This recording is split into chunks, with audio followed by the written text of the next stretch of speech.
Hi, everybody. So I've got another interesting ECG that actually came across, and I was hoping to share it with you guys, just so that we could have a look at it and try and figure it out. So this was a patient who presented with palpitations, and yeah, so this is one that we actually, found. I actually found this on Twitter, having gone through it. With the Twitter handle is at ECG Collector. So they're quite prolific, and they put out quite a few ECGs, and this was quite a nice one that I found. So I said, okay, let's just go through it, even though they've got their own. A website, it's still nice for us to be able to go through these things and be able to see what's going on. So yeah, so this patient presented to an emergency department with palpitations, and yeah, we're just going to try and go through it and see exactly what's going on and see what the story may be. So the first thing that we do, of course, is that we try and get our access done. So we look at leads 1 and AVF. So let me just try and draw this off to the side. Oops, sorry about that. So we just take our quadrants, and let's say we've got lead 1 here and lead AVF sitting over here, because I know some of you have complained that you can't follow it when I just do it quickly. So let's try and do it a little bit slower, so that people know what's going on. So if you look at lead 1 specifically, we can see that lead 1 is mainly positive. So if this is lead 1 and it's looking at the ECG, it means that we've either got a left-sided axis or a normal axis. All right. So we remember this is normal. This is left, extreme right, and right as well. Okay. And then if we go to lead AVF, we see that lead AVF is positive as well, which means that lead AVF is seeing electricity coming towards it. So that means we've either got a right axis or a normal axis. All right. So because the two coincide here in the normal axis, we can say, okay, we've got a normal axis for this patient. All right. So let's move on to the rhythm. So the first thing that we notice is that we can't really see P waves. You could argue that these are P waves and that those are T waves, but in all honesty, these these look a bit prominent for P waves, but they could well be. So it is possible that we could have a P wave over here. Alternatively, this could be a delayed T wave and a buried P wave, or they could be hiding it with one another. But nevertheless, having looked at this, I also thought it was most likely a P wave. And then when I went through the whole thing, then my opinion kind of changed, and I'll explain to you why in a second. So I thought this was more of a delayed T wave, although it could be a P wave as well. So we could say that if we are looking at it as a P wave, then we could say that the PR interval is normal. QRS does follow every P. If we say, no, this looks more like a T wave, although, it may well be a P wave, we can't really talk about those things. But that's not the main point of it. The main point of it is actually when we look at the QRS complexes themselves. So if we look at the QRS complexes, they're quite narrow. They're not wide except for one area where we can see there may be a bit of a block going on over there. And then the other thing that we notice is that it's absolutely regular. So it's extremely regular, actually. So this could well be there's no sinus arrhythmias whatsoever, So I'll give you the possibilities of what this could possibly be, and what it could be. So I mean, looking at the morphology of this does look more like P waves. It could be a delayed T wave as well. But the most important thing is that you've got an absolutely regular narrow complex tachycardia, which tells you and you know what, we've got a rate of just about 150 when we look at it. So we've got quite I wouldn't say a severe tachy, but we've got a significant tachycardia that's going on. So there's two possibilities when you've got a regular narrow complex tachycardia, and the first of them is an SVT. All right. Now, the SVT, the most important thing with an SVT, and we're just going to, let me try and draw it out here somehow. Let's just get something here. So With an SVT, what we normally see is that we see narrow QRS, and then another, oh, sorry, oh, that's terrible. Okay, let me not try and draw it out. I don't think I'll get it right. So we have narrow QRS complexes, but without visible P wave. So in other words, you can see the T wave specifically. There's no doubt as to what it could be, and that's why I brought up that little bit of a doubt so that we could go through it and see. All right. So and with an atrial flutter. So it's atrial fibrillation. I'm saying atrial fibrillation, supraventricular tachycardia, or atrial flutter. So with atrial flutter, you normally get a sawtooth impression. So you get multiple P waves and then followed by a QRS, narrow QRS complex. So we're going to get into the final diagnosis just now, but I just wanted to show you how difficult it can be sometimes with these. If we were to look through each of the zones, so if you look at the inferior zone, 2, 3, and AVF, here we start to notice that, hold on, this does look like a bit of a T wave. We've got an inverted T, or maybe it's a biphasic P, but to my mind, this started looking more like a T wave eventually. And in fact, we'll get to that in a little while. And the P waves can be difficult because it depends on the orientation of the leads and how the machine is actually seeing them. So it may not always pick up your P waves as well. This is actually a very wonderful rhythm strip, to have a look at. So inferiorly, we see that there's not much besides maybe this biphasic P wave, query T wave. We're not really sure what we've got over there. If we were to look at the right side, then you see what looks like a P wave. For sure, that looks like a P wave. We don't see any T wave whatsoever. So it's a question of whether the T wave is buried, whether the T wave and the P wave are coinciding. Is it a T wave with a buried T wave? There's a lot of things that can sort of, move your mind and say, okay, what is this? What's going on? What are we treating? And things like that. All right. So let's come back to let's look at our septum. So we've got V1 and V2. Now here there was something quite interesting. So if we look at V1, we've got a Q wave, all right, what looks like a T wave followed by a P wave. But here we've also got a Q wave, a pathological Q wave in V2. Now when we've got a pathological Q wave in V2 that follows on from V1, this is a sign of possible ischemia. So this patient may well be having a tachycardia, and that could well be the primary problem.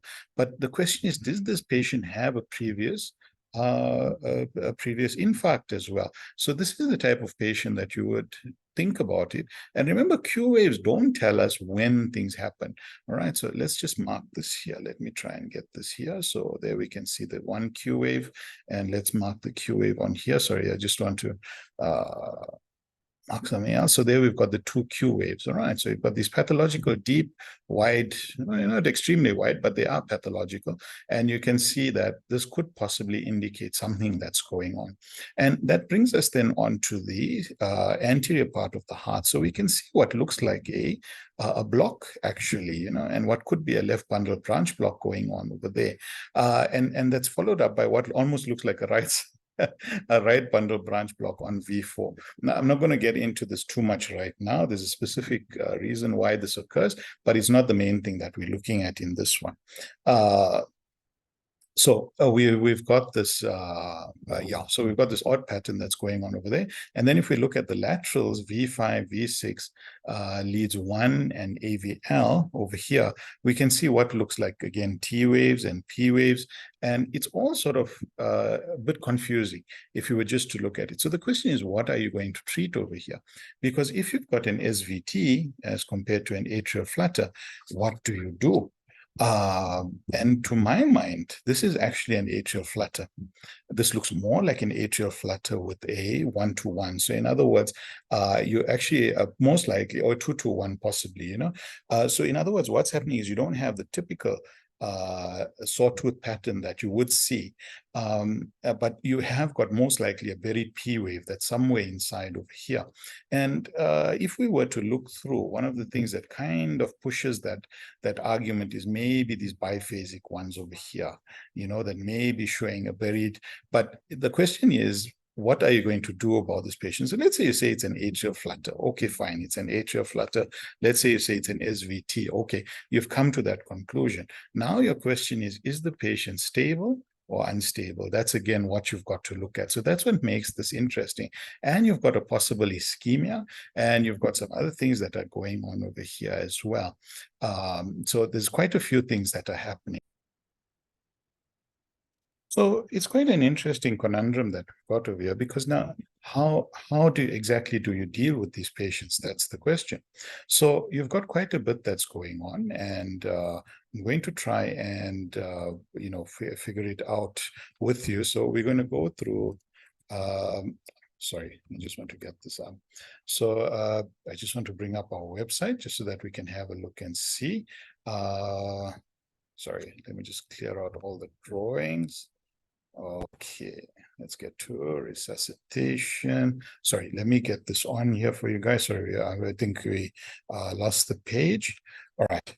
So let's have a look at this just so that we can go through. So we've gone to the ED Assistant website, and we're going to have a look at adult resuscitation rhythms. All right. So I just want to have a look at the tachycardia rhythm, because this is an important one for us to know. So we're just going to go through tachycardia with the pulse. All right. So we do have a tachycardia over here. So we've got a persistent tachycardia. In this case, the patient did not have any evidence of instability. Let's put it that way. All right. So this is the type of patient that you would consider giving an antiarrhythmic infusion first. So you would consider possibly giving amiodarone first to the patient to see what's going on. And, with the heart rate being at around 150, it's one of those where you could even consider first giving fluids in case the patient is a bit fluid deprived. I mean, if this is an atrial flutter and a long-going process, it may not be the best thing to actually rush and get the patient under,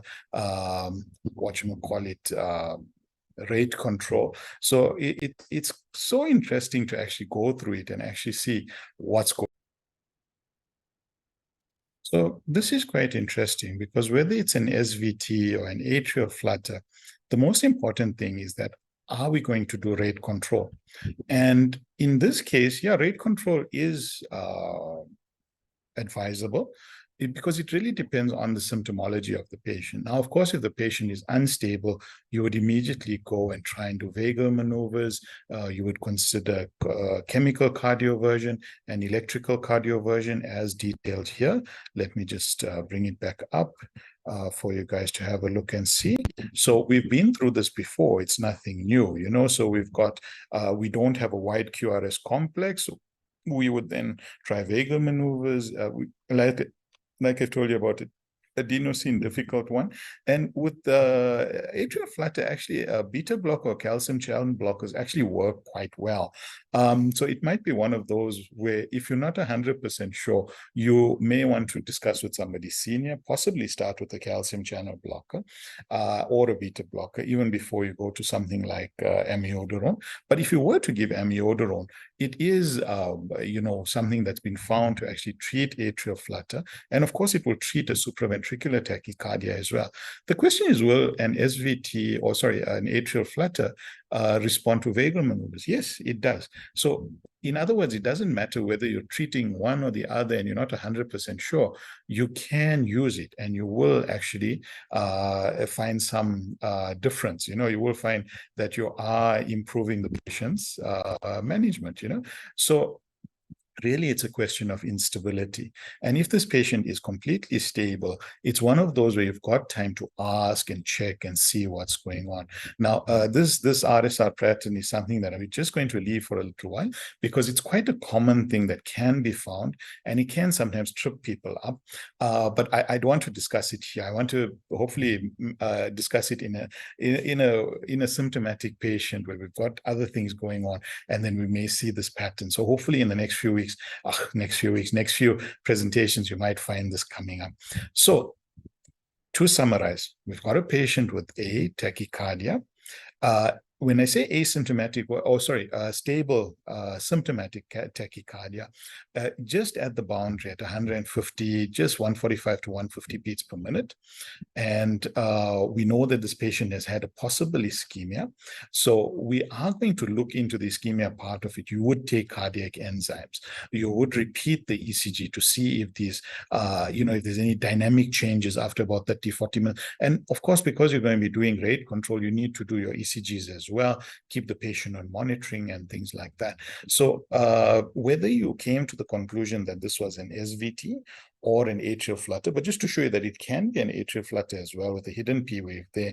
And I've come across one or two of these in my career. I haven't come across them very often, which is why when I saw the ECG collector put this one up, it was quite interesting to actually see it, because you can sometimes have a hidden P wave here that can actually mimic a T wave as well. But in fact, it's an atrial flutter. So, and you have like what they call a 2-to-1 2-to-1 transmission. So normally the one that we would see, I'm going to try and see if I can draw it. I'm not the best, but I just want to show you guys what I mean. So normally what you would get is that you would get a P wave.